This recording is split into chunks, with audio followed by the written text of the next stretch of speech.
નામ પૂજા ગતિરા છે।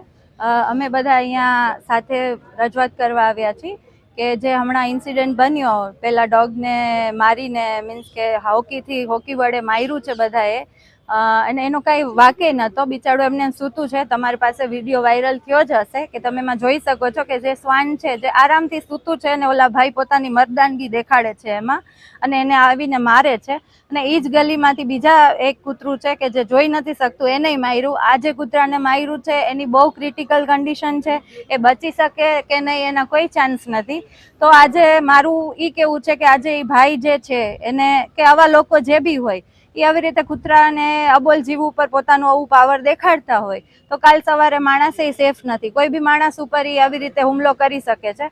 તો મારી એક રિક્વેસ્ટ છે સંસ્થા પહેલા અમે પોલીસ સ્ટેશનમાં કરી છે કે પોલીસને કે તમે કડકમાં કડક પગલાં લ્યો, અને આમાં કડકમાં કડક પગલાં લેવા જોઈએ। એટલે કહું છું કેમ કે આની પહેલા હમણાં થોડાક ટાઈમ પહેલા એક કેસ થયો હતો જે આવાસ કોલોનીમાંથી કે જે ફર્સ્ટ ફ્લોરેથી કૂતરાને નીચે ફેંકી દીધું હતું। તો જો ત્યારે પગલાં લેવાના હોત ને તો આ જે કેસ છે આજનો જે હમણાં આવ્યો છે એ રિપીટ ન થાત।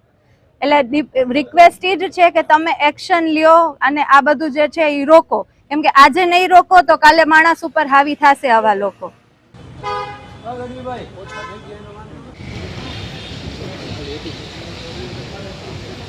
મારું નામ છે વિશ્રુતિ જોશી, જીવદયા પ્રેમી છું।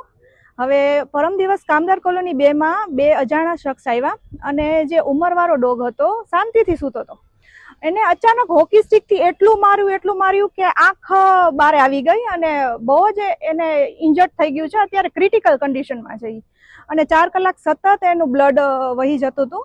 એટલે હું એટલી સરકારને એ અપીલ કરવા માંગુ છું કે આવા શખ્સો જે ખુલ્લેઆમ કરે છે ને તો એ બધું સ્ટોપ કરાવે અને આ વધતું જાય છે, એટલે આ વધે નહીં એના માટે હું અપીલ કરું છું કે આ તમે આના ઉપર કડક કાર્યવાહી કરો।